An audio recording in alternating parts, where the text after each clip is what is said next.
If your crochet looks like this, but you want it to look like this, there's going to be a few things that you need to consider to make your work consistent.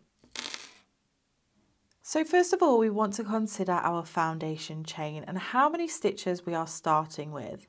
Now I have 20 stitches all the way across here, but I also have this turning chain here where I added a few extra chains and then worked into the third chain from the hook. Now you want to take a look at the pattern to see if this chain 2, these skip stitches, are counting as a stitch, or if you're creating your own pattern, you also need to decide if this is or isn't going to count as a stitch. In my case, it is not going to count as a stitch, so I'm going to find the very top of that very first stitch and place my stitch marker into that stitch to mark the first of that row. Now if I count backwards, I have 20 stitches all the way across, and 20 stitches is the number that I'm going to need to take note of for the rest of my work. If you're having trouble counting your stitches, then please be sure to check out my video all about the anatomy of a crochet stitch, which will really help you out. So now that you've worked your way across, we're going to turn the work,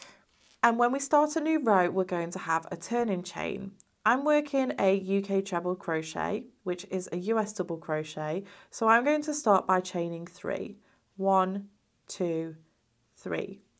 Now, no matter what stitch you're doing, you need to decide whether this turning chain is going to count as a stitch or if it isn't going to count as a stitch. You might want to refer to your pattern or just make that decision if you're creating your own. So let's take a look at what we do if this is not counting as a stitch. In this case, we're going to completely ignore this stitch and then work our first stitch into the base of this chain 3. So we would go ahead and work our stitch into the base of the chain 3, and then we can go ahead and mark our very first stitch with a stitch marker, and that counts that first stitch and excludes that chain 3. You can then just continue by working one stitch in each stitch across to the end to your stitch marker. Now, if it does count as a stitch, and in my case it does, we're going to count that as a stitch that has been placed in this very first stitch, and then we're going to move over to the next stitch and place our next stitch into that one. Again, no matter what stitches you are doing, this will be the same. So at this point we have 2 stitches, and then we're going to place our stitch marker into the top chain of the turning chain, which marks the very first stitch. So we have 1 stitch and then the next stitch. And then again, you will continue across to the end of your row. So once you've worked those stitches into every stitch, you'll be met with your stitch marker, which is the first stitch from the previous row. So you can go ahead and place a stitch into that marked stitch.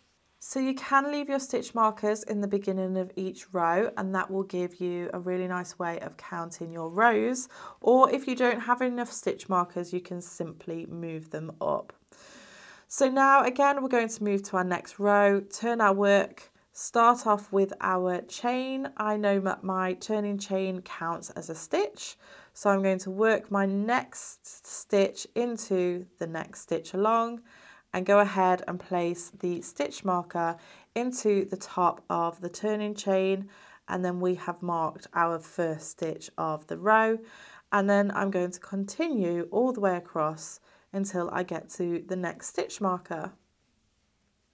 So I've now worked my way all across to the end of the row and placed my last stitch where this stitch marker is here. Now please ensure that you are counting your stitches across each row.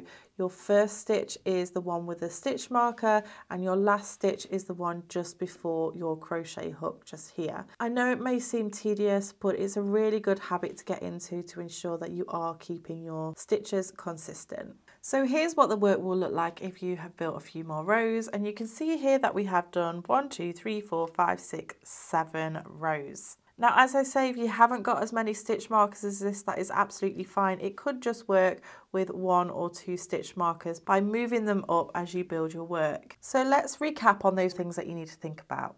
How many stitches you started with? Does your turning chain count as a stitch? Where to place your first stitch?